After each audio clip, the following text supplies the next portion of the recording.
তাহাজ্জুদ আর ফজরের অভ্যাস আছে যার, রহমত পূর্ণ প্রভাত হয় তার।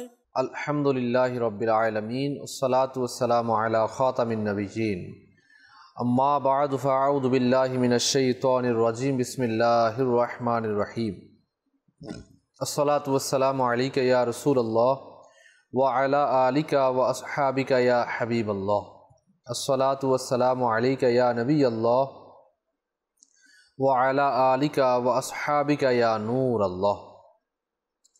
অনুষ্ঠান রহমতপূর্ণ প্রভাত নিয়ে উপস্থিত হয়েছি। যারাই সঙ্গ দিচ্ছেন সকলকে জানাই অনুষ্ঠানে স্বাগতম। নবী রহমত শফি উম্মত সাল্লাল্লাহু তাআলা আলাইহি ওয়াসাল্লাম ইরশাদ ফরমান, নিয়্যাতুল মুমিনি খায়রুম মিন আমালিহি, মুসলমানের নিয়ত তার আমলের চেয়ে উত্তম। আমরা সকলে মিলে নিয়ত করি আল্লাহ ও তার রাসূল সাল্লাল্লাহু তাআলা আলাইহি ওয়াসাল্লামের সন্তুষ্টি অর্জন এবং সওয়াব অর্জনের নিয়তে শুরু থেকে শেষ পর্যন্ত অনুষ্ঠান রহমতপূর্ণ প্রভাত দেখব ইনশাআল্লাহ আযজা ওয়া জাল। যেহেতু রহমতপূর্ণ প্রভাতের মধ্যে আমরা কালাম শুনি, হামদে বাড়ি তাআলা শ্রবণ করি, একটা টপিকও থাকে, তো সেখান থেকে শিক্ষণীয় বিষয়বস্তুগুলো আমরা শিখব, কালাম শুনে নিজ হৃদয়কে উদ্ভাসিত করব, পাশাপাশি লাস্টে সালাতু সালামও হয়ে থাকে। আমরা ইনশাআল্লাহ তাআলা নবী পাক সাল্লাল্লাহু আলাইহি সাল্লামের শানে সালাতু সালাম দিয়ে অনুষ্ঠান শেষ করব ইনশাআল্লাহ আযজা ওয়া জাল। যখনই সল্লু আলাল হাবিব বলা হবে তখন যে কোনো একটি দরুদ শরীফ আমরা পাঠ করব, কেননা দরুদ শরীফ পাঠ করার অগণিত ফজিলাত এবং বারাকাত রয়েছে। নবী রহমত শফি উম্মত সাল্লাল্লাহু তাআলা আলাইহি ওয়া আলিহি ওয়াসাল্লাম ইরশাদ করেছেন, তোমরা যেখানেই থাকো আমার প্রতি দরুদ শরীফ পাঠ করো, কেননা তোমাদের দরুদ আমার নিকট পৌঁছে থাকে। অপর এক হাদিসে কারিমার মধ্যে এসেছে যে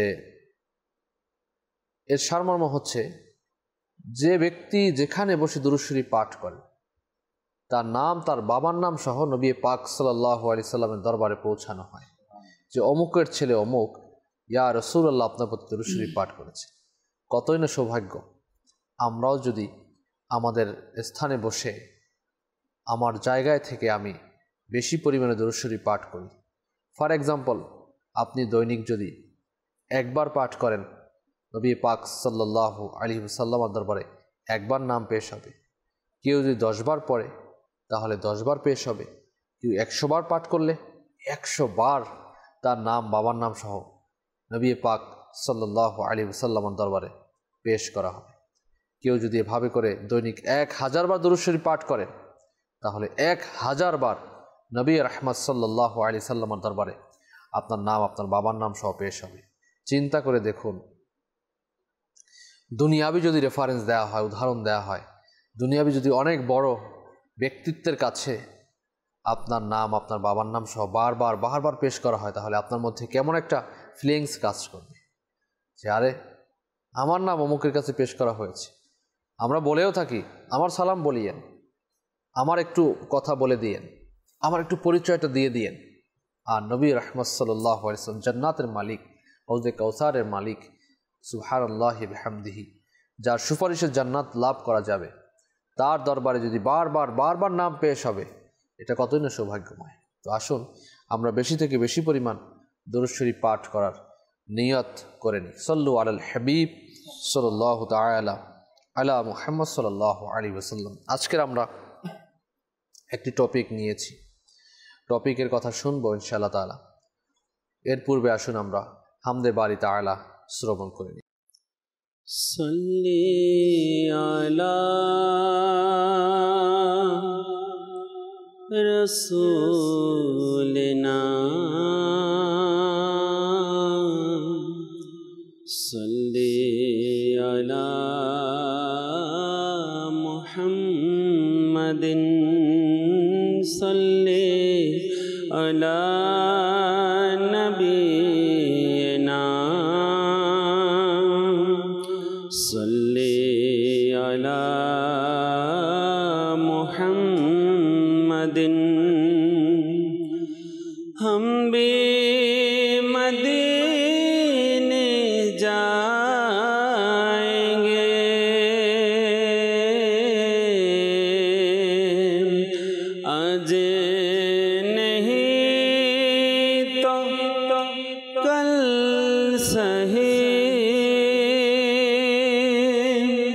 हम भी मदीने जाएंगे आज नहीं तो कल सही आका हमें बुलाएंगे आज नहीं तो कल सही सल्ले अला रसूलना सल्ले अला मुहम्मदिन। अल्लाह सर्वशक्तिमान बंदर पोती दयाबान अल्लाह सर्वशक्तिमान बंदर पोती दयाबान प्रिय हाबिब करलेन दान प्रिय हाबिब करलेन दान जिने मानेरे जान अल्लाह अल्लाह अल्लाह ला इलाहा इल्लाह अल्लाह अल्लाह अल्लाह ला इलाहा इल्लाह अल्लाह सर्वशक्तिमान बंदर पोती दयाबान अल्लाह सर्वशक्तिमान बंदर पोती दयाबान प्रिय हाबिब करलेन दान प्रिय हाबिब करलेन दान जिने मानेरे जान अल्लाह अल्लाह अल्लाह ला इलाहा इल्लाह अल्लाह अल्लाह अल्लाह ला इलाहा इल्लाह। हमरा गुनाहगार बंदा क्षमा करे दाओ खुदा हमरा गुनाहगार बंदा क्षमा करे दाओ खुदा देखाओ नबी रोजा সেথায় পড়ব মোর এই কালেমা লা ইলাহা ইল্লাল্লাহ মুহাম্মদ রাসূলুল্লাহ আল্লাহ আল্লাহ আল্লাহ লা ইলাহা ইল্লাহ। ও গো আল্লাহ দয়া করো নসিব করো মদিনায় ও গো আল্লাহ দয়া করো নসিব করো মদিনায় নূর নবীকে না দেখাইয়া নূর নবীকে না দেখাইয়া কবরেতে নিও না আল্লাহ আল্লাহ আল্লাহ লা ইলাহা बोलो अल्लाह अल्लाह अल्लाह ला इलाहा इल्लाह हस्बी रब्बी जल्लल्लाह माफी क़ल्बी गैरुल्लाह हस्बी रब्बी जल्लल्लाह माफी क़ल्बी गैरुल्लाह नूर मुहम्मद सल्लल्लाह अल्लाह अल्लाह अल्लाह ला इलाहा इल्लाह अल्लाह अल्लाह अल्लाह ला इलाहा इल्लाह अल्लाह सर्वशक्तिमान बंदर पोती दयाबान प्रिय हाबिब करलेन दान जिने मानेरे जान अल्लाह अल्लाह अल्लाह ला इलाहा إنه সুশ্রোতা, মানুষের জীবনের মধ্যে তিনটি বিষয় থাকে।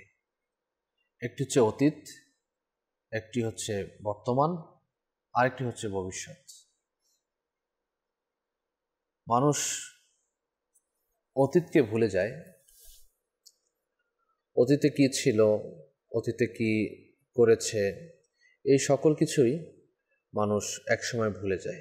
সে দেখা যায় যে সে অতীতে খুব গরিব ছিল, কিন্তু কালের বিবর্তনে সে পয়সাওয়ালা হয়েছে, মালদার হয়েছে, কিন্তু সে ভুলে যায়।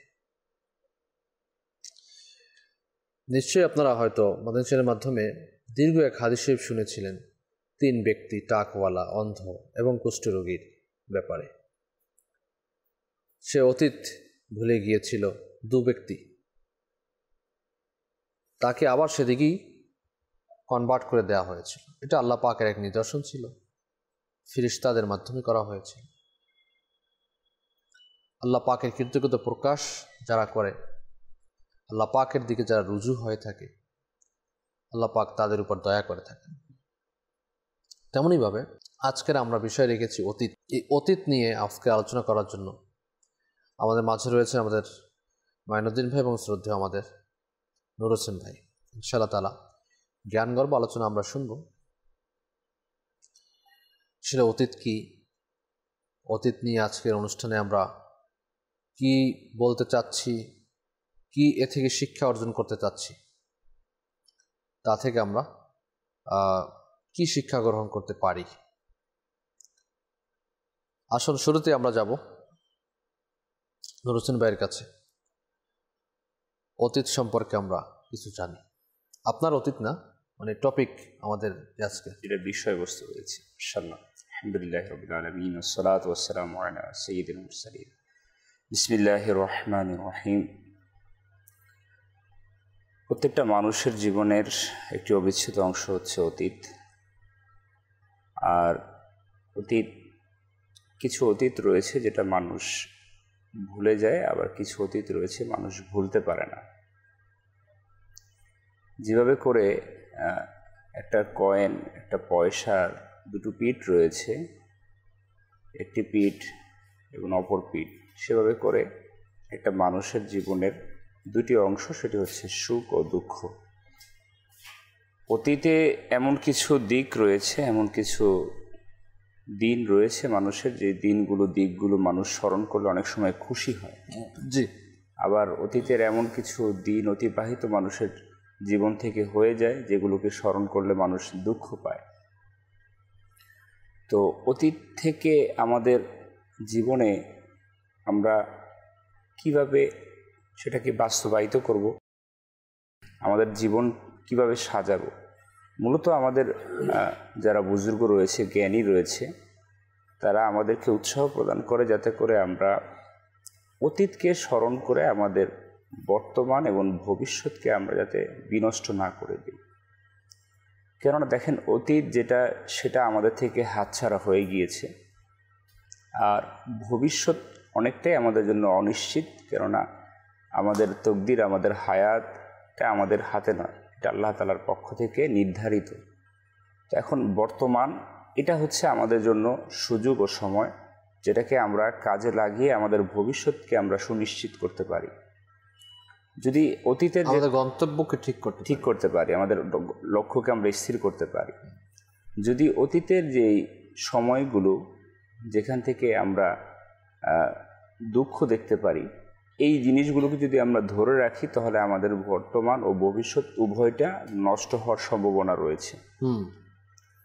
তো বুদ্ধিমান তারাই হবে যারা অতীতকে, যেটা ব্যর্থতা অথবা দুঃখ দিয়ে যার অতিক্রম হয়েছে, সেটাকে যাতে করে আমরা ভুলে গিয়ে সেখান থেকে শিক্ষা নিয়ে আমরা আমাদের বর্তমান ও ভবিষ্যৎকে কাজে লাগাই। এটাই কিন্তু বুজুর্গানের দিনের অভ্যাস, তরিকা ছিল, তাদের অভ্যাস ছিল।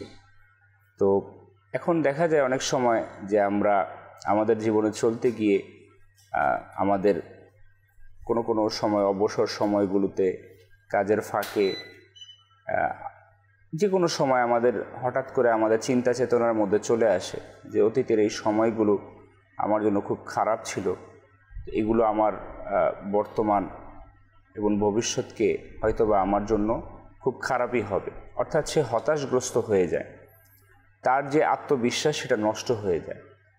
তো বুজুর্গানদের তরিকা ছিল এটা যে তারা তাদের আত্মবিশ্বাসকে আল্লাহর উপর তাওয়াক্কুল করে তারা সামনের দিকে অগ্রসর হতেন।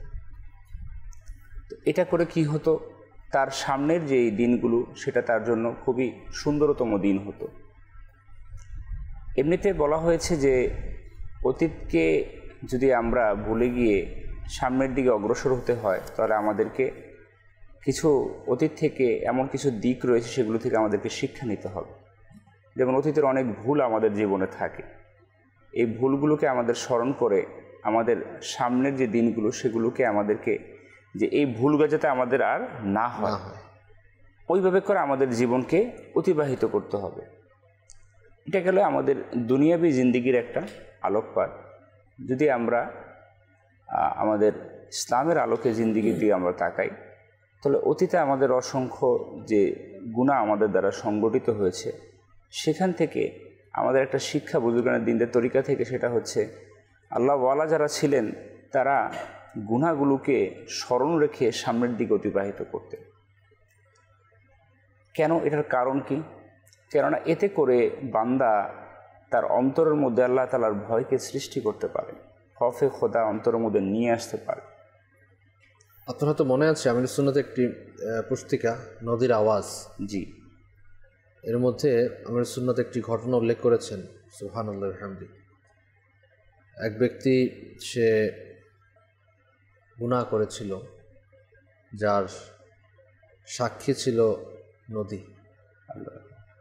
তো যখন আবার সেই জায়গায় তিনি ফিরে আসলেন তিনি প্রকম্পিত হলেন, সারমর্ম আর কি, দীর্ঘ একটা ঘটনা, প্রকম্পিত হলেন এবং সেই ওনার প্রকম্পিত হওয়ার কারণে এতটা মকবুলিয়াত তিনি পেয়েছেন, নদী থেকে আওয়াজ আসতে বাধ্য হয়েছে যে আল্লাহ পাক যার সাথে সন্ধি হয়েছেন আল্লাহ পাকের সাথে সন্ধি হয়ে গিয়েছে। অর্থাৎ আল্লাহ পাকের কাছে যে মাফ চেয়েছেন, ক্ষমা চেয়েছেন, আল্লাহ পাক যাকে মাফ করেছেন তার সাথে কি আর কি করা, তার ইন্তেকাল ওখানে হয়েছে এবং ওখানেই তার মাজার হয়েছে। সুবহানাল্লাহ। এভাবে করে আপনি যদি দেখেন বুজুর্গানি কেরামের ঘটনাগুলো, আমাদের ইমামে আজম আবু হানিফা রাহমাতুল্লাহি আলাইহি ছোট্ট অবস্থায় ছোটোকালে যে কোনো ভুল হয়ে গিয়েছে, বড় হয়ে সেই জায়গায় যখন ফিরে আসলেন উনি কেঁদে দিলেন, অতীতকে স্মরণ করে যে আমি এখানে ছোট অবস্থায় আমার থেকে একটা ভুল হয়ে গিয়েছে। এভাবে করে অসংখ্য বুজুর্গানি কেরামের ব্যাপারে আমরা যদি অধ্যয়ন করি, বুজুর্গ রহমতুল্লাহ তারও ঘটনা থেকে জানা যায় তিনি তার হাতের যে আস্তিন রয়েছে এই আস্তিনের মধ্যে তিনি যে তার দ্বারা ভুল সংগঠিত হয়েছিল সেটা তিনি লিখে রাখতেন, যাতে করে তিনি তার চোখে পড়ার মাত্রই তিনি ভয়ে কান্না করতে পারেন, আল্লাহ তাআলার দরবারে তার অনুশোচনা সৃষ্টি হতে পারে। এগুলো হচ্ছে মানে অতীতকে স্মরণ করা একটা আপনার মোক্ষম একটা সময় এবং সিচুয়েশন। পাশাপাশি এ থেকে যে এই অতীত শব্দটা থেকে যে ভালো কিছু বের করা যায় সেটার একটা নিদর্শন। এইখান থেকে কিন্তু শিক্ষাটা কি হচ্ছে, বুজুর্গানের দিন তরিকার মাধ্যমে আমরা জানতে পারি যে তারা সামনের দিনগুলো যাতে তাদের ওই ভুলগুলো না হয় এবং তাদের যাতে নেকি তাদের দ্বারা দিনগুলো সম্পন্ন হয়। তো এটা আমাদের এই আত্মবিশ্বাসটা তখন হবে যখন আমরা এই অতীতের গুনাহগুলোকে স্মরণ করতে পারি, স্মরণ করে যখন আমরা আল্লাহ পাকের নিকট আমাদের মাথাকে অবনত করব এবং কায়মানবাক্যে তওবা করব।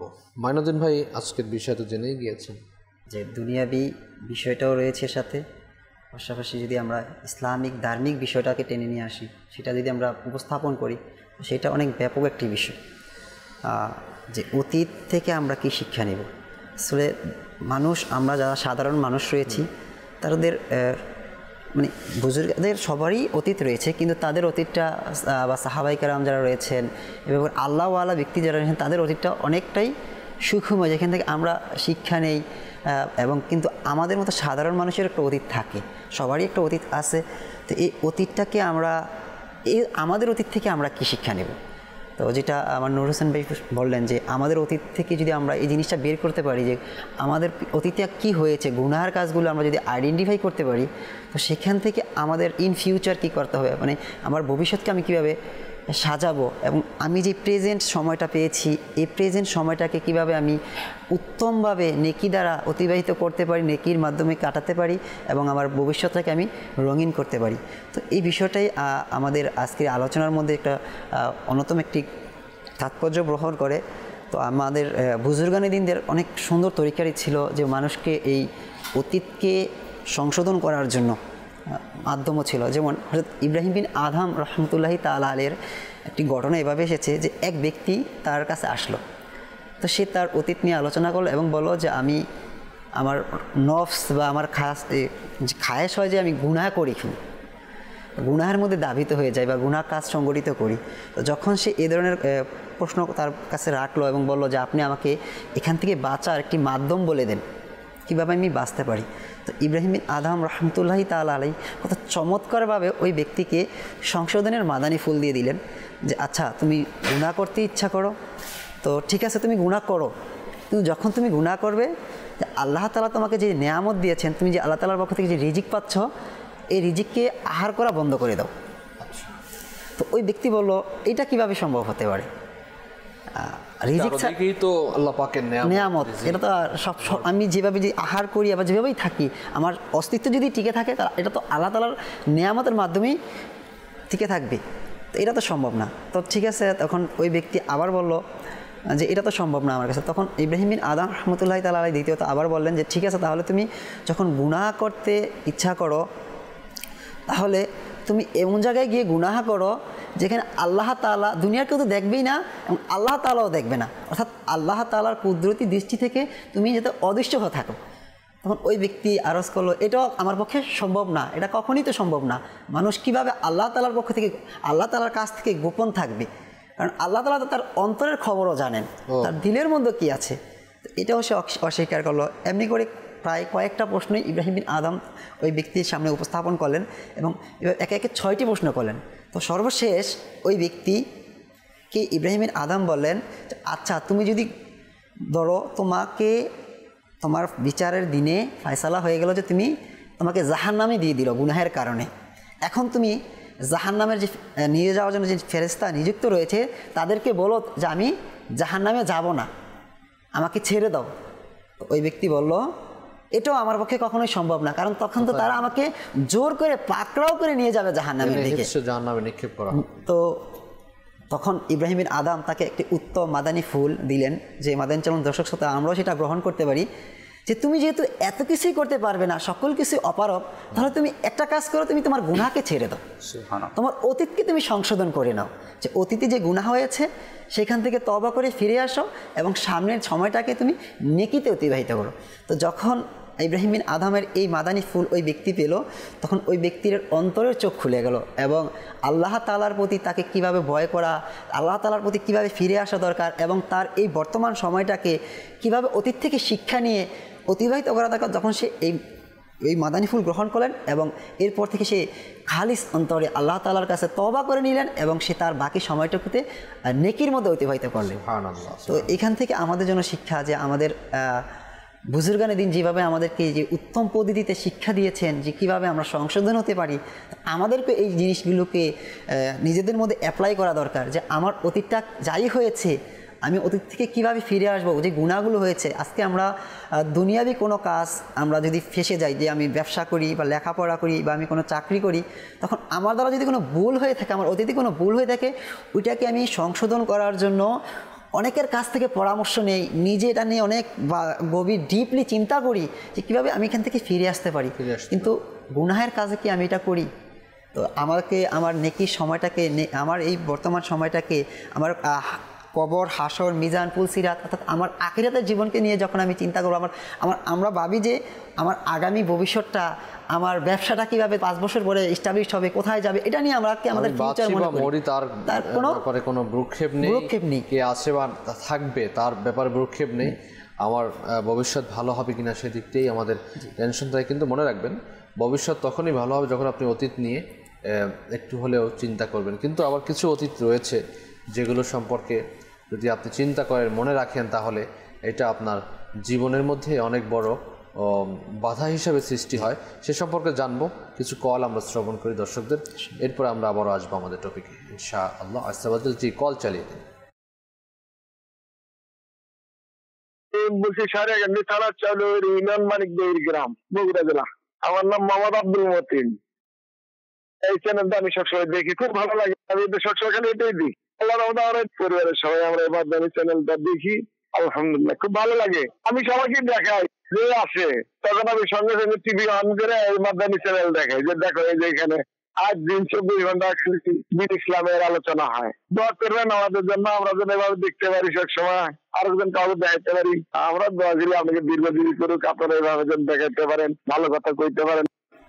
মাশাআল্লাহ। আব্দুল মতিন ভাই, বগুড়া থেকে আপনি আমাদেরকে কল করেছেন।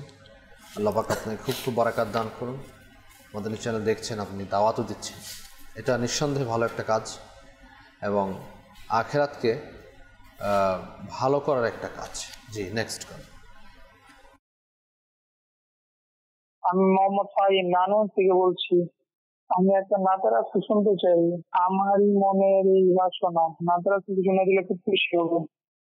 আমারই মনের এই বাসনা, ইনশাআল্লাহ তাআলা জুনাদ ভাই আমাদের সাথে রয়েছেন, এই বাসনা পূর্ণ করা হবে। নেক্সট।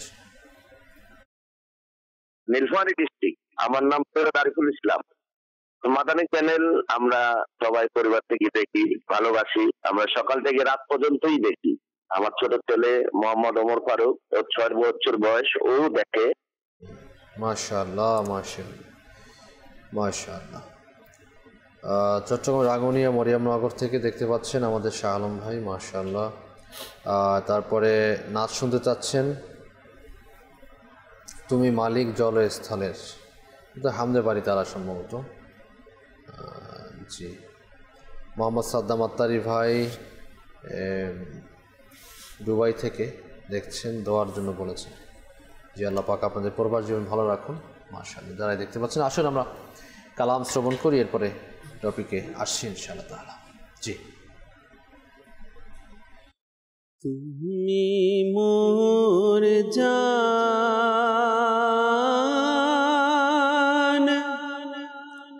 তুমি মোর প্রাণ, গো প্রিয়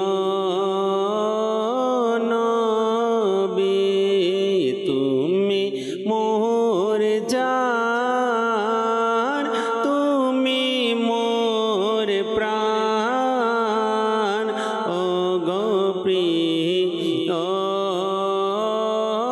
নবী, তব তরে কুরবানি প্রাণ, গো প্রিয় নবী, তব তরে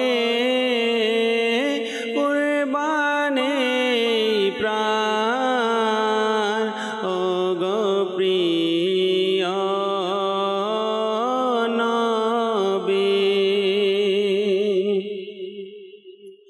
কর মোর সব আশা পূরণ, গো প্রিয় নবী, দারিদ্রতা থেকে কর ত্রাণ, গো প্রিয় নবী, দারিদ্রতা থেকে কর ত্রাণ, গো প্রিয় নবী,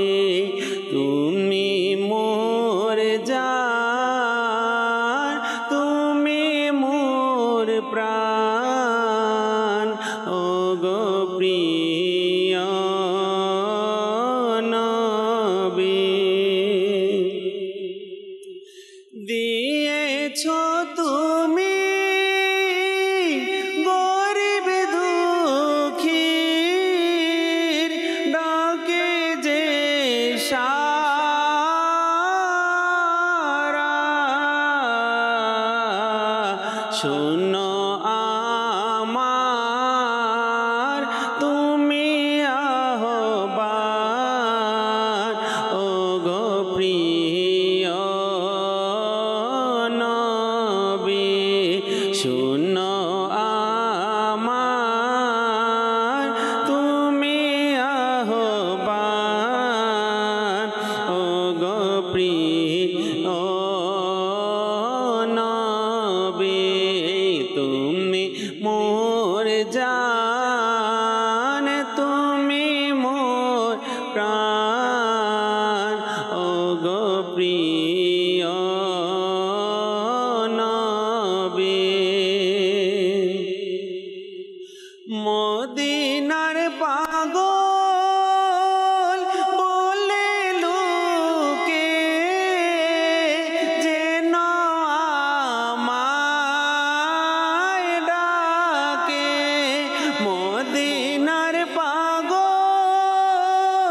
বলে লোকে যেন আমায় ডাকে এই নামে কতই যে শান ও গো প্রিয় নবী এই নামের কতই যে শান ও গো প্রিয় নবী মদিনার বীর হৃদয় আমার বড়ই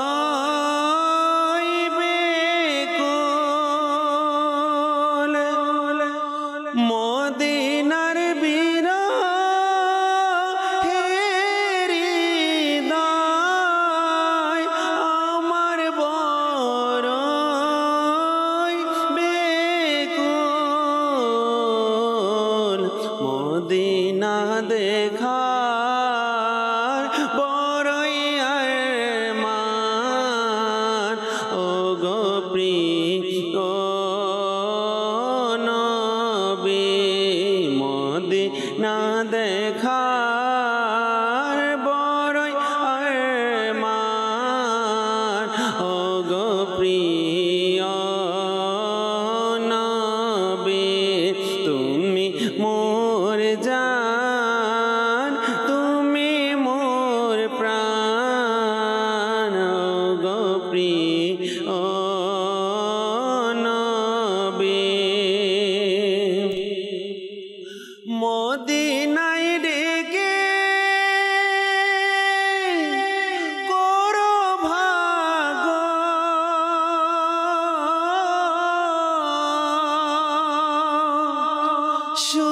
সুপ্রসন্ন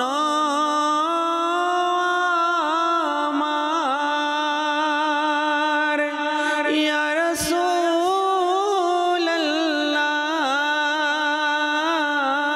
রাসূলুল্লাহ মদিনায় ডেকে করো ভাগ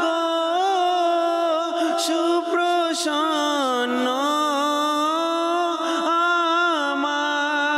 আমার মদিনা দেখার বড়ই আরমান ও গো প্রিয় নবী মদিনা দেখার বড়ই আরমান ও গো প্রিয় নবী তুমি মোর জান তুমি মোর প্রাণ ও গো প্রিয় নবী তব তরে কুরবানি প্রাণ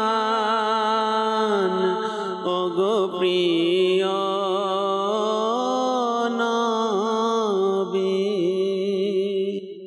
মাশাআল্লাহ মাশাআল্লাহ। আর হোসেন ভাই কিছু অতীত রয়েছে যেগুলো আসলে ভুলে যাওয়াটাই শ্রেয়। যদি ভুলে না যান তাহলে আপনি সামনের দিকে অগ্রসর হওয়াটা খুবই কষ্টকর হয়ে যাবে, দুষ্কর হবে। তো যেমন ধরুন আপনার জীবনে এমন কিছু পার্ট থাকে যে পার্টগুলো আপনার অবশ্যই ভুলতে হবে, আর নয়তো আপনি সামনের দিকে এগোতেই পারবেন না। জি, এই ব্যাপারে কিছু আপনার দেখবেন একটা মানুষের জীবনের যে সময় থাকে, বৈবাহিক সম্পর্ক, স্বামী স্ত্রীর যে একটা সম্পর্ক থাকে, জি, অনেক সময় দেখা যায় এই সময়টা লং টাইম চলার পরে পারিবারিক কোনো কলহ দ্বন্দ্বের কারণে সেখানে বিচ্ছেদ ঘটে। তো ওই মানুষ যখন আলাদা হয়ে যায়, এরপর তার পরবর্তী একটা জীবন সে আবার শুরু করে। তো ওই যে তার অতীতের যে সময়গুলো, এই সময়গুলো যদি সে আবার তার এই বর্তমান জীবনসঙ্গীর সাথে সে নিয়ে আসে, তখন সেটা তার জন্য অনেক আবার তার ওই পরিবারের মধ্যে আবার কলহ সৃষ্টি করার সম্ভাবনা থাকে। তখন তার উচিত হবে ওই যে বিষয়গুলো তাকে ভুলে যাওয়া, তাকে ওইটাকে স্মরণ না করা। কেননা বর্তমান তার যে বর্তমান অবস্থা, এটার মধ্যে তার এখানে ব্যাঘাত ঘটতে পারে, তার জীবনে চলার ক্ষেত্রে সেটা বাধা হতে পারে। তো এরকম অসংখ্য দিক রয়েছে, আপনি আপনার কর্মস্থলে বলেন, আপনার জীবনে চলার ক্ষেত্রে বলেন, অতীতকে নিয়ে খোঁটা দেওয়ার প্রবণতা কিন্তু আমাদের সমাজে, এটা তো আমাদের সমাজে অনেক বেশি। যেমন দেখেন, একটা মানুষ নিম্নবর্তী থেকে অনেক সময় উচ্চবর্তী হয়ে যায়, তার অবস্থা এমন একটা থাকে, সে তার কঠোর পরিশ্রমের কারণে তার একটা অবস্থান থেকে সে আস্তে আস্তে আল্লাহ তাআলার দয়া সেটা ভালো অবস্থানে চলে আসে। এখানে দুইটা দিক, একটা দিক হচ্ছে যে অবস্থান থেকে সে আল্লাহ তাআলার দয়ায় সে ভালো অবস্থানে আসলো, তার মধ্যে এটা খেয়াল থাকতে হবে আমি আমার অতীতকে ভুলে যাব না। আল্লাহ তাআলা আমাকে অনেক বড় দয়া করেছে, আমি একেবারে নিম্ন স্তরে ছিলাম, আল্লাহ তাআলা আমাকে উচ্চ স্তরে নিয়ে এসেছে। যদি এই অবস্থায় তার ভালো অবস্থায় সে তার অতীতকে ভুলে যায়, যে অতীতে সে খারাপ অবস্থায় ছিল, তাহলে তার মধ্যে আত্ম অহমিকা যে বিষয়গুলো আছে তখন সেটা তার মধ্যে চলে আসবে। তখন কি হবে, তখন সে তার ওই অবস্থানে তার সম্মান, যে স্বসম্মান রয়েছে, আত্মসম্মান রয়েছে, সেটা তার থেকে চলে যাবে। তখন সে সম্মান পাবে না, কেননা সে তার অতীতকে ভুলে গিয়েছে। তখন তার উচিত হবে আমি যে অবস্থায় আল্লাহ তাআলা আমাকে আজকে সম্মান দিয়েছে, আমি আমার অতীতকে স্মরণ করি। আজকে আমাদের এই সমাজের মধ্যে যারা এই শহর কেন্দ্রিক হয়েছে, দেখবেন একটা সময় তারা তাদের বাপ দাদার যদি অতীতের দিকে আমরা যাই, কেউ সবাই গ্রামের দিকে ছিল, হ্যাঁ, গ্রাম অঞ্চল থেকে তারা আস্তে আস্তে করে শহরের দিকে ধাবিত হয়েছে নিজের অবস্থানকে পরিবর্তন করতে গিয়ে। তো আলহামদুলিল্লাহ কিছু মুরব্বীদেরকে দেখা যায় এখনও, তারা বলে যে আমার অতীতটা এমন ছিল, আমি এমন কষ্ট করে করে আজকে এই অবস্থায় এসেছি। তাদের সন্তানকে এগুলো তারা উপস্থাপন করে, সন্তান যাতে শিক্ষা নিতে পারে যে না, আমার বাবা অনেক পরিশ্রম করে আজকে এই বর্তমান অবস্থা, আমি যে আজকে এত সুন্দর জীবনযাপন করছি, এটা আমার বাবার অতীত থেকে আমাকে শিক্ষা নেওয়া উচিত। আছে না অনেক সন্তান যে বিলাসিতার জীবনযাপন করে, হ্যাঁ, তাকায় না বাবার টাকা পয়সার দিকে। তো ওইখান থেকে কিন্তু শিক্ষা নেওয়া উচিত যে আমার বাবা কম কষ্ট করে এই পর্যন্ত আসেনি। তো এখন যে অবস্থানটা একজন মানুষকে তার চিন্তা করা উচিত যে আমি আমার অতীতকে ভুলে যাব না। যখন সে এই জিনিসটা তার মধ্যে ধারণ করতে পারবে, তখন সে তার সম্মানকে বজায় রাখতে পারবে। আরেকটা দিক যেটা আপনি বললেন যে খোঁটা দেওয়ার যে বিষয়টা, কিছু মানুষের এটা অভ্যাস স্বভাব রয়েছে যে তার চোখের সামনে তার নিচু স্তরের লোককে যখন সে বড় হতে দেখে, তখন তাকে খোঁটা দেয় যে অতীতকে ভুলে যেও না, হ্যাঁ, তুমি কী ছিলে এটা আমরা জানি। তো এখন বিষয় হচ্ছে, সে যদি খারাপ থাকে, সে যদি ভালো হয়, তাহলে তাকে যদি আপনি ভালোর দিকে সংশোধন করতে চান, তাহলে এটা বলাটা শ্রেয় থাকে। কিন্তু আপনি তাকে খোঁটা দিলেন, তাকে তিরস্কার করলেন, তাকে অহংকার করে এই কথাটা বললেন, তো এটা আপনার জন্য অনুচিত রয়েছে। আমার উচিত হবে আমার কোনো ভাই, আমার কোনো প্রতিবেশী, সে যদি খারাপ অবস্থান থেকে ভালো অবস্থানে আসে, তাকে উৎসাহ প্রদান করা, তাকে এটা থেকে তাকে যাতে করে ভবিষ্যতে সে সামনের দিকে আরও ভালোর দিকে যেতে পারে। খোঁটা দেওয়ার প্রবণতা আমাদের আজকে সমাজের অনেক বেশি রয়েছে, এটা আমাদের থেকে আসলে বাঁচা উচিত। আর একটা বিষয় হচ্ছে আপনার যেটা ইসলামিক দৃষ্টিকোণ থেকে আলোচনা, সেটা হচ্ছে যে অমুসলিমদের একটা হাদিস শরীফ রয়েছে, যেটা হচ্ছে আপনার এখান থেকে আমাদের মুসলিমদের শিক্ষা নেওয়া উচিত যে অমুসলিমদের যে অতীতের যে জীবনের যে গুনাহগুলো, এইগুলো তারা আল্লাহ রাসূল দরবারে পেশ করেছেন এবং তারা জানতে চেয়েছেন একটা বিষয়। এরকম একটা হাদিস শরীফ রয়েছে মুসলিম শরীফের, হযরত আব্দুল্লাহ ইবনে আব্বাস রাদিয়াল্লাহু তাআলা আনহু থেকে বর্ণিত। একবার কিছু মুশরিক তারা একত্রিত হয়ে আল্লাহ রাসূলের দরবারে এসে হাজির হলো এবং তারা বলতে লাগলো যে হে আল্লাহ রাসূল, আমরা আমাদের অতীত যে জীবন রয়েছে সেখানে আমরা অনেক হত্যাযজ্ঞ চালিয়েছি, আমরা ব্যভিচারের মধ্যে লিপ্ত ছিলাম, অনেক গুনাহ আমরা করেছি। তো এখন আমাদের প্রশ্ন হচ্ছে যে আমাদের ইচ্ছা যে আপনি যা বলেন, আপনি যা আহ্বান করেন সব কিছু আমাদের কাছে উত্তম মনে হয়, আমাদের কাছে ভালো লাগে, কিন্তু আমাদের প্রশ্ন হচ্ছে যে আমরা যদি আমাদের অতীতের দিকে তাকাই তাহলে আমরা সাহস পাই না যে আমরা কি আসলে আপনার আল্লাহ তাআলা যিনি রয়েছেন তার কাছে কি আমরা মাফ পাবো কি না। তাহলে আমরা যদি পাই তাহলে আমরা ইসলাম ধর্ম গ্রহণ করব। তখনই আল্লাহ সুবহানাহু ওয়া তাআলার পক্ষ থেকে আয়াতে মোবারকা নাজিল হলো সূরা ফুরকানের, যে আল্লাহ সুবহানাহু ওয়া তাআলা ইরশাদ ফরমান, যারা আল্লাহর সাথে অন্য উপাস্যের ইবাদত করে না, আল্লাহ যার হত্যা অবৈধ করেছেন সঙ্গত কারণ ব্যতীত তাকে হত্যা করে না এবং ব্যভিচার করে না, যারা এই কাজ করে তারা শাস্তির সম্মুখীন হবে। এরপরেই আল্লাহ সুবহানাহু ওয়া তাআলা আরও একটি আয়াতে মোবারকা নাজিল করলেন সূরা জুমারের 53 নম্বর আয়াত, হে আমার বান্দাগণ, যারা নিজের উপর জুলুম করেছে তোমরা আল্লাহর রহমত থেকে নৈরাশ হইও না, নিশ্চয়ই আল্লাহ সমস্ত গুনাহ ক্ষমা করে দেন। এই যে আয়াতে মোবারকা, অত্র হাদিস মোবারকা যে আমরা দেখতে পাই যে অমুসলিম যারা রয়েছে তারা আল্লাহ সুবহানাহু ওয়া তাআলার যে দয়া সে বিষয়ে তারা জানতে চেয়েছেন। এখান থেকে আমাদের শিক্ষা, একজন অমুসলিম সে যদি হারাম কাজ করার পরে আল্লাহ তাআলার দরবারে ফিরে আসার যে সুযোগ রয়েছে তাদের জন্য, তাহলে একজন মুসলিম তার জন্য তো আরও অনেক সুযোগ রয়েছে, কেননা সে তো ইসলামের মধ্যে দীক্ষিত রয়েছে, সে তো আল্লাহকে মানে।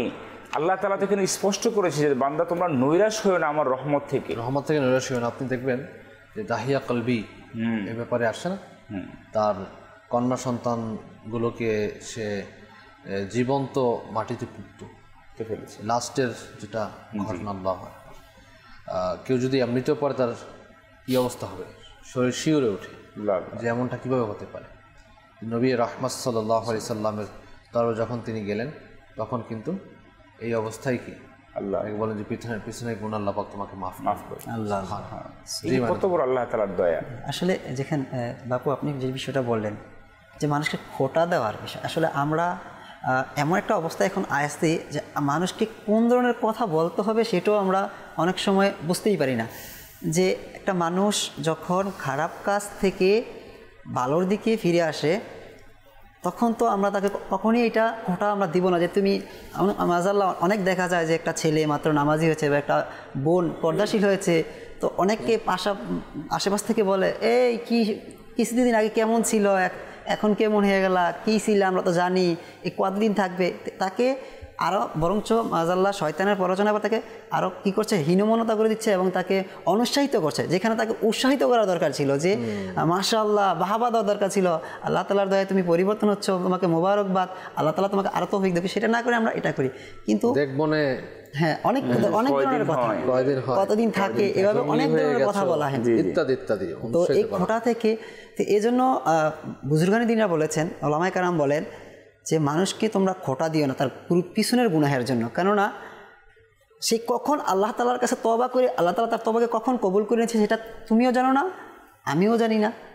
আল্লাহ তাআলা কখন তাকে মাফ করে দিয়েছে। আর অনেক সময় আমরা মানুষের এই যে এগুলো বলি, যে আবার অনেকটা সব সামনাসামনি বলি, আর অনেক সময় পিছনে গিয়ে বলি, আরেকজনকে গীবত করি। এ ব্যাপারে আমি একটু অ্যাড করে দিই, ভয়ঙ্কর একটি মনুসিন ভাই, ভয়ঙ্কর একটি ফরমান, আমি বলবো ভয়ঙ্করই বলবো, আল্লাহ আল্লাহ, যে কারো থেকে কোনো গুনাহ সংগঠিত হয়ে গেছে আর সে তওবা করে নিয়েছে, তওবা করার পরেও ওই ব্যক্তিকে সেই গুনাহের ব্যাপারে আপনার খোটা দেয়া হচ্ছে বা তাকে কষ্ট দেয়া হচ্ছে বলে, অথবা তাকে সেই ব্যাপারেই সম্বোধন করা হচ্ছে। ফর এক্সাম্পল, কেউ চুরি করেছে, জি, এখন সে এই চুরি করা থেকে সে নিজে গুটিয়ে নিয়েছে এবং তওবাও করেছে।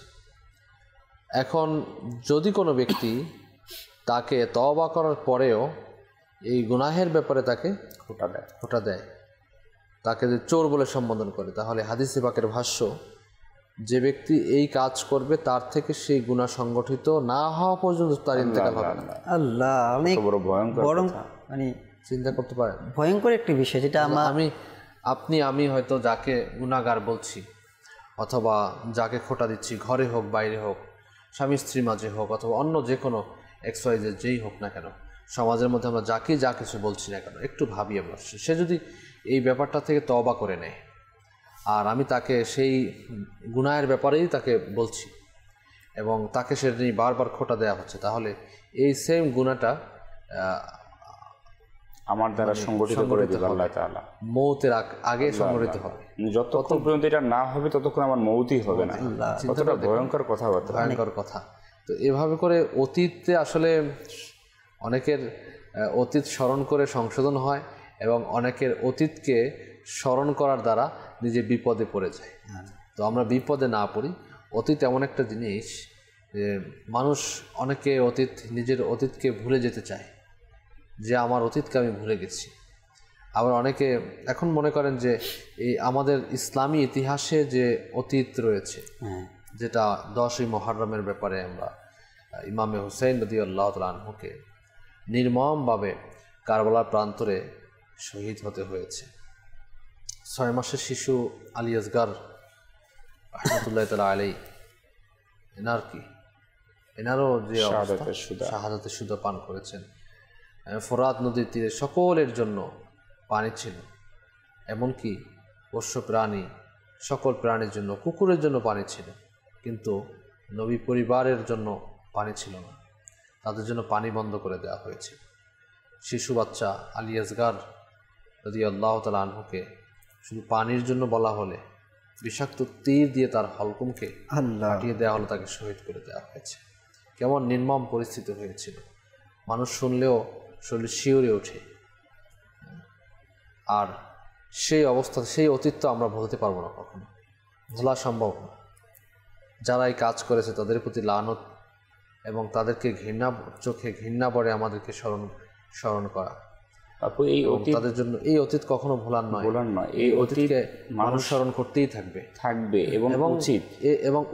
এবং দেখুন না, এই অতীত স্মরণ করার ব্যাপারে কত সুন্দর হয়েছে। ইমাম হুসাইন রাদিয়াল্লাহু তাআলা শাহাদাতের ঘটনা শোনার পরে চোখ দিয়ে যার পানি পড়বে, তার ব্যাপারেও আপনার সুসংবাদ রয়েছে। সুবহানাল্লাহ। দেখেন, আজকে মুসলমান যখন তার অতীত ইতিহাস, এই বিষয়টা অতীতের সাথেই সম্পৃক্ত, যখন সে ভুলে যাবে তখন সে তার অস্তিত্বকে ভুলে যাবে, সে তার অস্তিত্ব থেকে পিছপা হয়ে যাবে। আজকে কারবালার যে অতীত রয়েছে, আজকে মুসলমান যখন এই শিক্ষায় শিক্ষিত হবে, এই আদর্শে আদর্শিত হবে, তখন সে তার ভবিষ্যৎকে সুন্দরতম করতে পারবে। আজকে যখন আমরা কারবালার ইতিহাসকে, আমাদের যে অতীত 61 হিজরি, এটা গত হয়ে গিয়েছে অনেক বছর আগে, আজকে বর্তমানে কেন আমরা আলোচনা করছি? অনেকে প্রশ্ন করে, আলোচনা কিয়ামত অবধি থাকবে, এটা অবশ্যই থাকবে। এখন অনেকে, এটা আমি কেন বললাম বাবু, অনেকে দেখা যায় মাআযাল্লাহ এরা বলে যে আশুরার দিন আসলে কেন ইমাম হোসেনের কথাই বলতে হবে? আশুরায় তো অনেক ঘটনাই ঘটেছে। আশুরার দিন তো অসংখ্য ঘটনা রয়েছে। আদম আলাইহিস সালামের দোয়া এই দিনে কবুল হয়েছে। মুসা আলাইহিস সালাম নীল নদে ফিরআউনের বিরুদ্ধে যুদ্ধে তিনি জয়ী হয়েছেন। নূহ আলাইহিস সালামের যে মুক্তি, সেটাও এটাই হয়েছে। ইব্রাহিম আলাইহিস সালামের অগ্নিকুণ্ড থেকে মুক্তি এই দিনেই হয়েছে। এই আরশ, কুরসি, লৌহ কালাম সকল সৃষ্টি এই দিনেই হয়েছে। অসংখ্য ঘটনার সাথে জড়িত এই 10ই মুহররম আশুরা। কিন্তু সবচেয়ে এই আশুরার দিনটিকে, অতীতকে স্মরণ করা হয়, বিশেষ করে ইমাম হুসাইন রাদিয়াল্লাহু তাআলা সকল ঘটনাকে ছাপিয়ে যায়, সকল ঘটনাকে পিছনে ফেলে এই ঘটনাই হচ্ছে সবচেয়ে সর্বোচ্চ ঘটনা। এবং আপনার ওই ইসলাম জিন্দা হতা হে হার কারবালা কে। তো এজন্য এই অতীতকে স্মরণ করে আপনার ভিতরে ইশকে রাসূল সৃষ্টি করতে পারেন, ইশকে আহলে বায়াত নিয়ে আসতে পারেন, আহলে বায়াতের প্রেম, মোহাব্বত, ভালোবাসা, হাদিসে কারিমার প্রতি আমল করতে পারেন। রাসূল সাল্লাল্লাহু আলাইহি ওয়াসাল্লাম ইরশাদ ফরমান যে তোমাদের সন্তানদেরকে 3টি বিষয় শিক্ষা দাও: নবীর ভালোবাসা, আহলে বায়াতের ভালোবাসা এবং কোরআনের শিক্ষা। তো এখানে আহলে বায়াতের প্রেম, ভালোবাসা আমাদের এখানে একটা উত্তম দিক রয়েছে। তো এই অতীতকে আমাদের স্মরণ করা উচিত এবং অতীতকে স্মরণ করে চোখের পানিও ফেলা উচিত। আল্লাহ পাক আমাদেরকে তৌফিক দিক এবং আল্লাহ পাক আমাদের অন্তরকে ইশকে রসুল দ্বারা, ইশকে আহলে বায়াত দ্বারা, ইশকে সাহাবা দ্বারা, ইশকে আউলিয়া কেরাম দ্বারা যেন আমাদের হৃদয়ে উদ্ভাসিত হয় এবং হৃদয় ভরে যায়, আমাদের ঈমান যেন তাজা হয়। কিছু কল নিয়ে নিই, এরপর আমরা আবারও আসবো আমাদের টপিকে ইনশাআল্লাহ। কল চালিয়ে দিই। আমার নাম মোহাম্মদ মাহসুবুল হাসান, আমি রাজশাহী থেকে বলছিলাম। আমি একটা নাচ শুনতে চাচ্ছিলাম।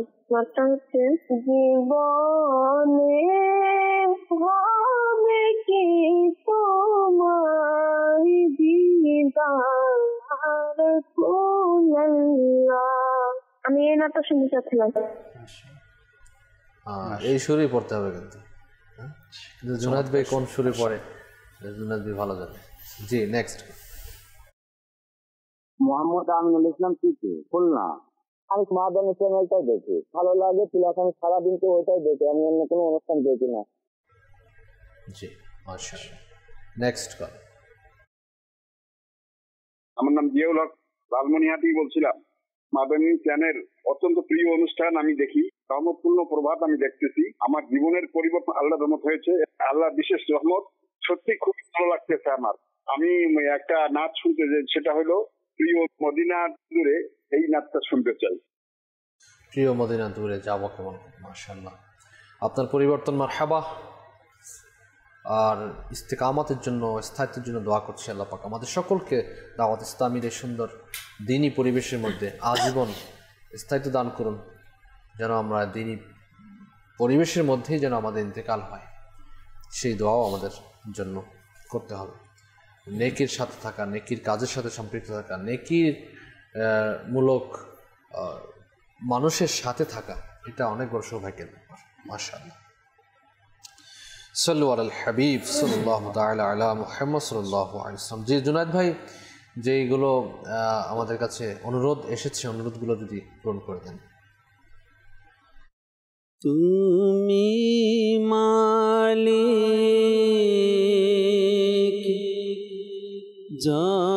জলস্থলে, ইয়া আল্লাহ ইয়া আল্লাহ আল্লাহ ইয়া আল্লাহ ইয়া আল্লাহ। তুমি মালিক জলস্থলে, ইয়া আল্লাহ ইয়া আল্লাহ।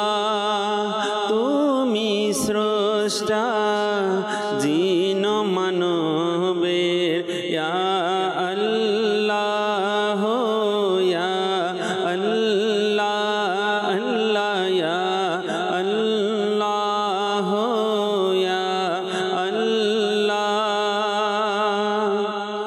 তুমি অনন্ত,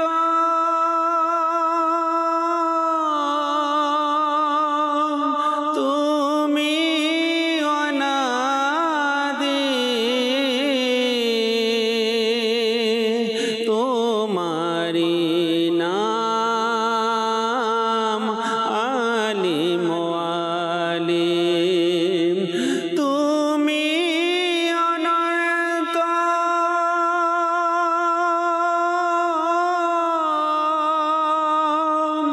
তুমি অনাদি,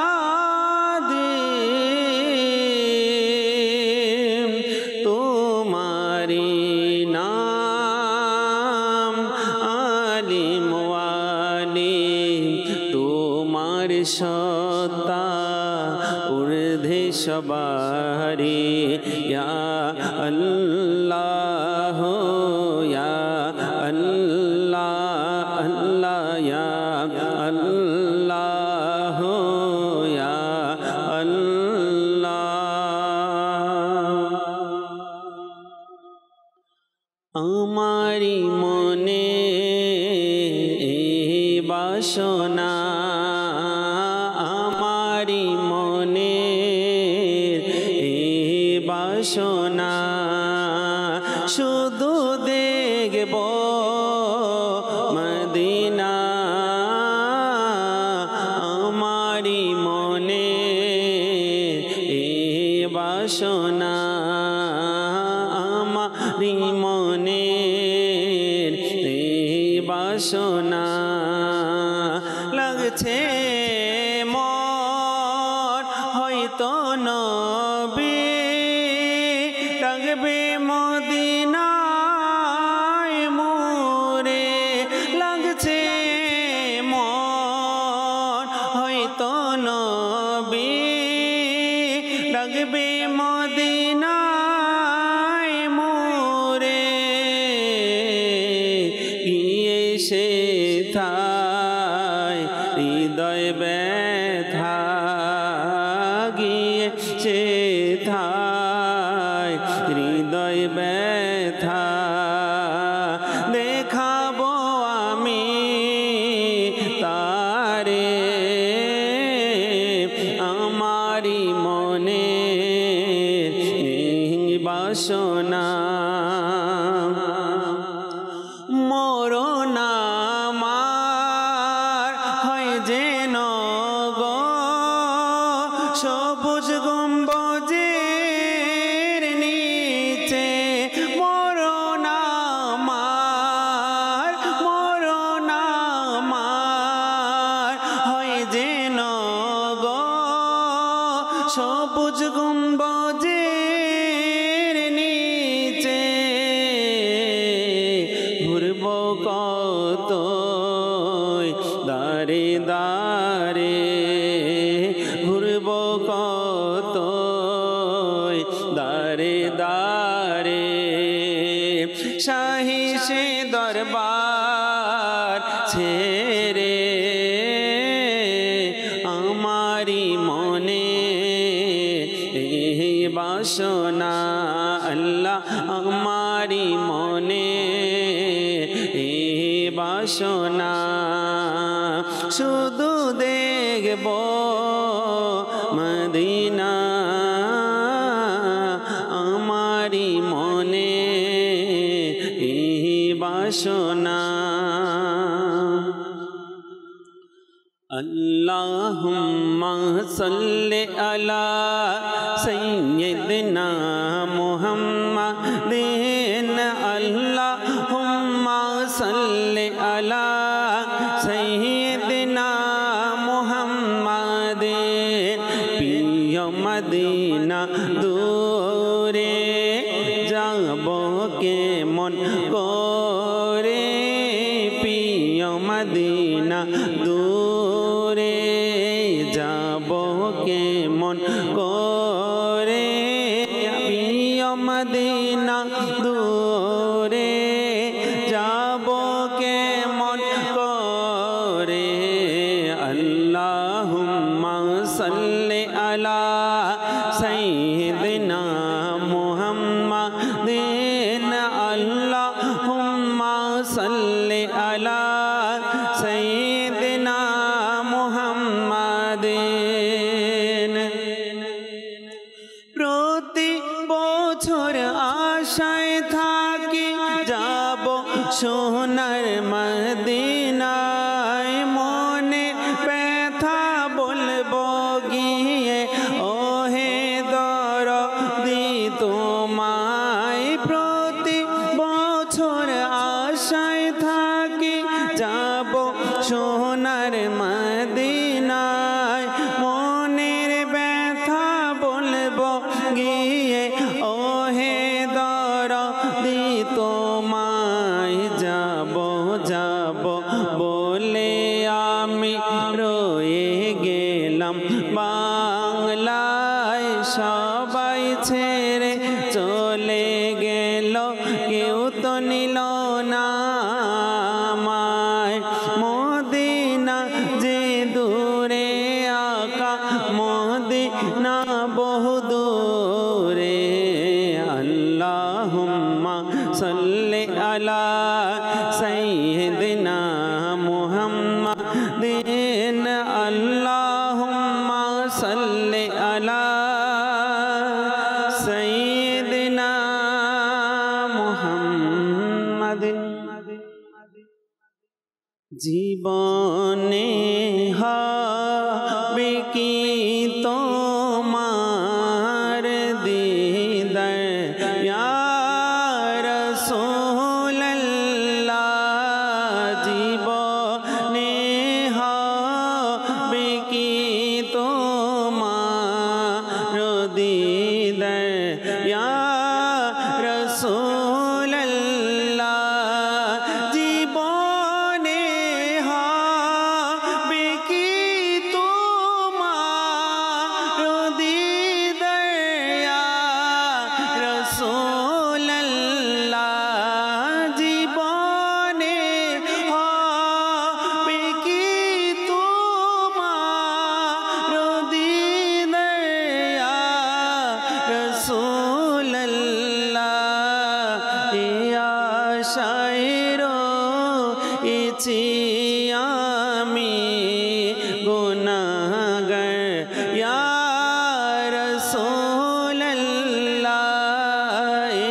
সময়ও আস্তে আস্তে করে আমাদের ধ্বনি আসছে এন্ডের দিকে যাবো ইনশাআল্লাহ তাআলা।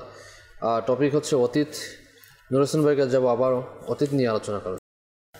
আল্লাহ সুবহানাহু ওয়া তাআলা কোরআনুল কারীমের মধ্যে অসংখ্য আম্বিয়া আলাইহিসসালাতু ওয়াসসালাম ইনাদের যে ইতিহাস আল্লাহ সুবহানাহু ওয়া তাআলা বর্ণনা করেছেন। শোয়েব আলাইহিস সালাম, লূত আলাইহিস সালাম, এই ঘটনাগুলো বর্ণনা করার, আল্লাহ তাআলা আয়াতে মুবারকা নাজিল করার অন্যতম উদ্দেশ্য হচ্ছে যাতে করে আল্লাহ তাআলার শেষ নবী হুজুর আকরাম নূরে মুজাসসাম শাহিন সাহেবানী আদম হুজুর সাল্লাল্লাহু তাআলা আলাইহি ওয়াসাল্লাম এর যে উম্মত রয়েছে তারা যাতে শিক্ষা গ্রহণ করতে পারে। এখান থেকে অতীত থেকে শিক্ষা, আল্লাহ তাআলা যে তার প্রিয় যে নবী আম্বিয়া আলাইহিস সালাম ছিলেন, তারা তাদের উম্মতদেরকে, তাদের হাওয়ারিদেরকে তারা নেকির দাওয়াত দিয়েছিলেন, তাদেরকে গুনাহ থেকে বাধা প্রদান করেছিলেন, সৎ কাজে আহ্বান, অসৎ কাজ থেকে বাধা প্রদান। এই ঘটনাগুলো যখন আমরা দেখি কোরআনুল কারীম থেকে, যে মাদাইনবাসী, তারপর লূত আলাইহিস সালাম যে তাদের উম্মত, ঈসা আলাইহিস সালামের যে হাওয়ারিবাসী যারা ছিলেন, প্রত্যেকেই যারা ভুল করেছে আল্লাহ তাআলা তাদের উপর আযাব নিক্ষেপ করেছে। তো এখন বর্তমানে এসে আমরা যদি দেখি, পূর্বের যে আম্বিয়া আলাইহিসসালাতু ওয়াসসালামের যে উম্মতগণ তারা যে ভুলগুলো করেছে, ওই ভুলেরই আজকে কিছু প্রতিচ্ছবি বর্তমানের মধ্যে দেখা যায়। এটা হচ্ছে আমাদের অনেক বড় মূর্খতা মুসলমানদের জন্য, যে আল্লাহ তাআলা তো জ্বলন্ত দৃষ্টান্ত কোরআনুল কারীমের মধ্যে সেটা বাস্তবায়িত করেছেন আয়াতে মুবারকা নাজিল করে, যে ওই উম্মতগণ যারা তার নবী আম্বিয়া আলাইহিস সালামের বিরুদ্ধাচরণ করে তারা নিজেদেরকে আযাবের মধ্যে নিক্ষিপ্ত করেছে। তো আজকে আমরা যদি দেখি এরকম অসংখ্য গুনাহ, যে গুনাহগুলো ওই নবী আম্বিয়া আলাইহিস সালামের উম্মতকে জমিন গ্রাস করে ফেলেছিল, আসমান তাদের উপর আযাব, আগুনের আযাব নিক্ষিপ্ত করেছিল। কিন্তু আফসোসের বিষয় হচ্ছে ওই অতীতকে আমরা ভুলে গিয়েছি এবং আজকে ওই গুনাহগুলোকে আজকে আমাদের নিজেদের মধ্যে আমরা বাস্তবায়িত করে ফেলেছি। অসংখ্য গুনাহ আজকে লূত আলাইহিস সালামের সময়কালে যে সমকামিতা, আজকে আমরা মিডিয়ার মধ্যে দেখতে পাই যে এরকম মাআযাল্লাহ নাউযুবিল্লাহ এই গুনাহগুলো আজকে এস্টাবলিশড করা হচ্ছে। আজকে মুসলমানের সন্তান তারা এগুলো আল্লাহ তাআলার আযাবের বিষয় তারা জানার পরেও আজকে এই গুনাহগুলো তারা এস্টাবলিশ করছে। আজকে আমি যদি দেখি অতীতের ইতিহাস, যে সুদের যে বিষয় আল্লাহ তাআলা নিষেধাজ্ঞা, যে আল্লাহ তাআলা নিষেধ করেছেন এই সুদের বিষয়, এবং অন্য নবী আম্বিয়া আলাইহিস সালামের উম্মত তারা এই কাজগুলো করেছেন, সুদের লেনদেন করেছেন, বিনিময় করেছেন, এর কারণে আল্লাহ তাআলা আযাবে নিক্ষিপ্ত করেছেন। বর্তমানে আজকে এই গুনাহের কাজ আজকে এস্টাবলিশড হচ্ছে। তো এরকম করে যদি আমরা দেখি, যত গুনাহ যারা করেছে অতীতের মধ্যে আল্লাহ তাআলার আযাব ছাড়া তারা কিছুই পায়নি।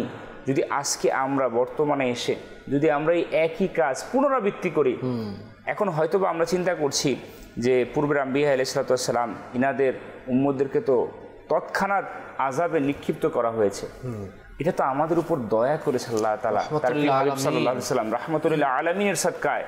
আল্লাহ তাআলা যে রহমত করেছেন আমাদের উপরে, যে সাথে সাথে আযাবে নিক্ষিপ্ত করেননি, কিন্তু পরকালের হিসাব নিকাশ তো আল্লাহ তাআলা রেখেছেন। আমাদেরকে চিন্তা করতে হবে, কিছু কিছু গুনাহের আযাব তো এমন রয়েছে যেটা জমিনেই আমাদেরকে পেতে হবে, কিছু কিছু আযাবের জন্য তো আমাদেরকে আখিরাত অপেক্ষমান রয়েছে। তো এখন আমাদের জন্য যে কোরআন, এখানে আমরা সবাই বিশ্বাস রাখি, ঈমান রাখি যে কোরআনের প্রতি আমাদের ঈমান রয়েছে, কিন্তু এই কোরআনের প্রতি ঈমান আমরা মৌখিকভাবে তো বলছি, কিন্তু অতীতের যে ইতিহাস কোরআনের মধ্যে আল্লাহ তাআলা রেখেছেন সেখান থেকে আমরা শিক্ষা গ্রহণ করছি না। এটাকে না করার কারণে আজকে আমাদের দ্বারা অসংখ্য গুনাহ সংঘটিত হয়ে যাচ্ছে। তো এইভাবে করে যদি আমরা দেখি অতীতের জীবন থেকে আজকে আমরা যে বিষয় রয়েছে, অতীত একটি কথা, এটি একটি বাক্য শুধু নয়, এখান থেকে আমাদের জন্য অসংখ্য শিক্ষা রয়েছে। যদি আমরা চাই আমাদের জীবনকে, অর্থাৎ বর্তমান এবং ভবিষ্যৎ, এটাকে আমরা সুন্দরতম করতে, তাহলে অতীতকে যেগুলো আমাদের দরকার, যেগুলো নিয়ে আমাদের চিন্তা ভাবনা করা, ওইগুলো নিয়ে আমাদেরকে চিন্তা ভাবনা করতে হবে, আর যেগুলোকে আমাদের জীবন থেকে মুছে ফেলতে হবে সেগুলোকে আমাদেরকে ভুলে যেতে হবে। তাহলে করে কি হবে, আমাদের বর্তমান ও ভবিষ্যৎ আরও সুন্দরতম হবে। সুন্দর হবে। এবং সবচেয়ে বড় ব্যাপার হচ্ছে আমাদের অতীত যাই থাকুক না কেন, আমরা সকলেই চাই যেন আমাদের ভবিষ্যৎ ভালো হোক। জি মাইনুদ্দিন ভাই। জি, এটাই আসলে আমাদের কাম্য, যে আমাদের ভবিষ্যৎ ভালো হোক। তো ভবিষ্যৎ ভালো করার জন্য যে বিষয়টা, যে অতীতের সাথে সম্পৃক্ত আমার অতীত গুনাহ হয়েছে, এখন আমাকে কী করতে হবে? ফার্স্টেই তওবা করে ফিরে আসতে হবে।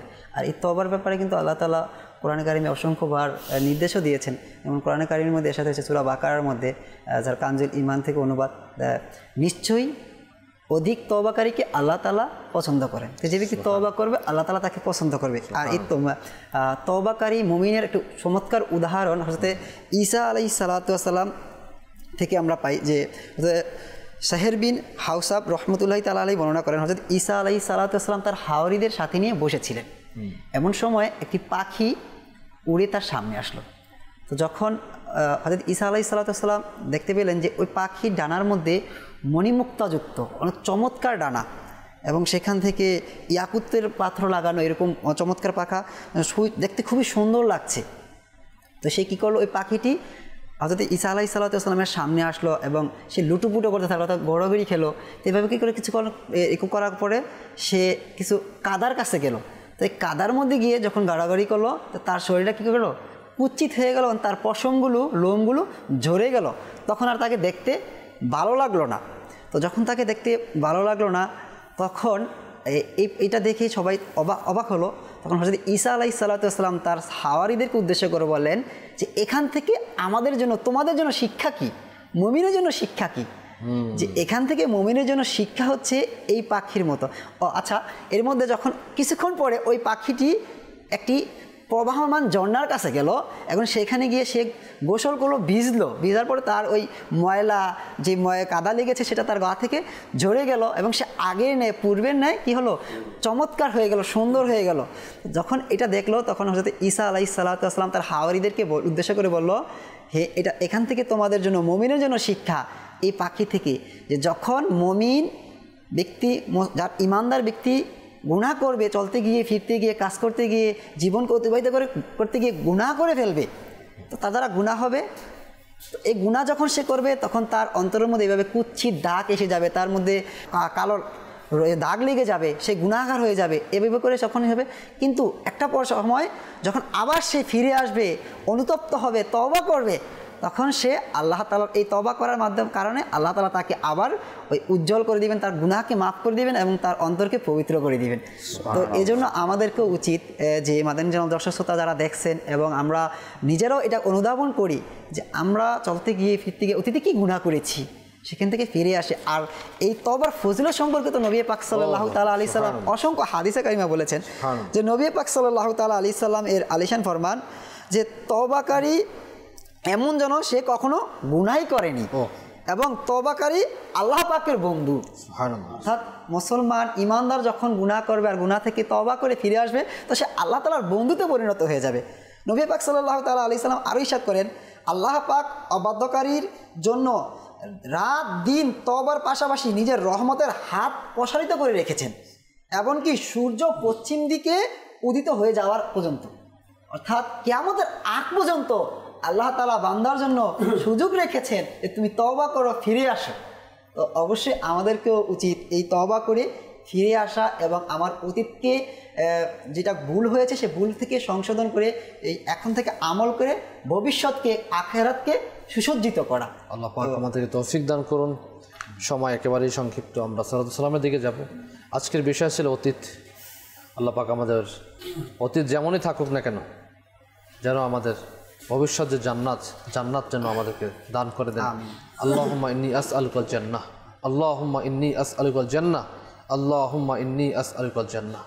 আমাদেরকে জান্নাত দান করুন, আমার তাকদীরে জান্নাত লিখে দিক। আমাদের উপর যেন মহান রব তাআলা আপনি রাজি হয়ে যায়, এবং নবী পাক সাল্লাল্লাহু আলাইহি ওয়াসাল্লাম সন্তুষ্টি যেন আমাদের মুকদ্দারে থাকে, এবং সামনে যে দিনগুলো অতিবাহিত আমরা করব, এই দিনগুলো যেন আমরা নেকির মধ্যে কাটাতে পারি, যেন গুনাহে না কাটে। অতীত যাদের ভালো, সেই ভালোকে আরও ভালো করা উচিত, যাদের খারাপ রয়েছে সেই খারাপকে ভালোর দিকে পরিণত করা উচিত। কিন্তু কোশ্চিনকালেও এটা এমনটা উচিত না যে খোটার মতো কাজ করা উচিত না, খোটা দেওয়া, অতীতকে নিয়ে কেউ খোটা দেয়, এটা ঠিক হবে না। এটা আসলে ভালো ও লক্ষণও না, ভালো কাজও না। আল্লাহ পাক আমাদের তৌফিক দিক। আজ এ পর্যন্তই। দেখতে থাকুন মাদ্রাসা বাংলা। আসুন আমরা দাঁড়িয়ে নবী পাক সাল্লাল্লাহু আলাইহি ওয়াসাল্লাম দিই। तुम्हारे लाखों सलाम आका, तुम्हारे लाखों सलाम आका, তোমায় লাখো সালাম আকা তোমায় লাখো সালাম প্রিয় নবী সম্মানিত সর্বগুণে গুণান্বিত প্রিয় নবী সম্মানিত সর্বগুণে গুণান্বিত সম্মানিত গুণান্বিত সম্মানিত গুণান্বিত তোমায় লাখো সালাম আকা তোমায় লাখো সালাম আকা তোমায় লাখো সালাম আকা তোমায় লাখো সালাম আকা তোমায় লাখো সালাম জ্ঞানের আলোয় আলোকিত কিরণ তোমার বিছরিত জ্ঞানের আলোয় আলোকিত কিরণ তোমার বিছরিত হয়নি কেহ তোমার মতো হয়নি কেহ তোমার মতো তোমায় লাখো সালাম আকা তোমায় লাখো সালাম আকা তোমায় লাখো সালাম আকা তোমায় লাখো সালাম আকা তোমায় লাখো সালাম মাঝ দরিয়ায় তোরি ডুবন্ত অসহায় তোমার উম্মত কত মাঝ দরিয়ায় তোরি ডুবন্ত অসহায় তোমার উম্মত কত মাঝ দরিয়ায় তোরি ডুবন্ত অসহায় তোমার উম্মত কত বাঁচাও নবী সম্মানিত বাঁচাও নবী সম্মানিত তোমায় লাখো সালাম আকা তোমায় লাখো সালাম আকা তোমায় লাখো সালাম আকা তোমায় লাখো সালাম আকা তোমায় লাখো সালাম وعليك رسول الله سبحانك اللهم وبحمدك لا إله إلا أنت أستغفرك وأتوب إليك سبحانك اللهم وبحمدك لا إله إلا أنت أستغفرك وأتوب إليك سبحانك اللهم وبحمدك لا إله إلا أنت أستغفرك وأتوب إليك اللهم بلغنا رمضان بصحة وعافية اللهم إني أسألك المعافاة في الدين والدنيا والآخرة وصلى الله تعالى على خير خلقه ونور عرشه سيدنا محمد بحق لا إله إلا الله محمد رسول الله صلى الله عليه وسلم তাহাজ্জুদ আর ফজরের অভ্যাস আছে যার রহমত পূর্ণ প্রভাত হয় তার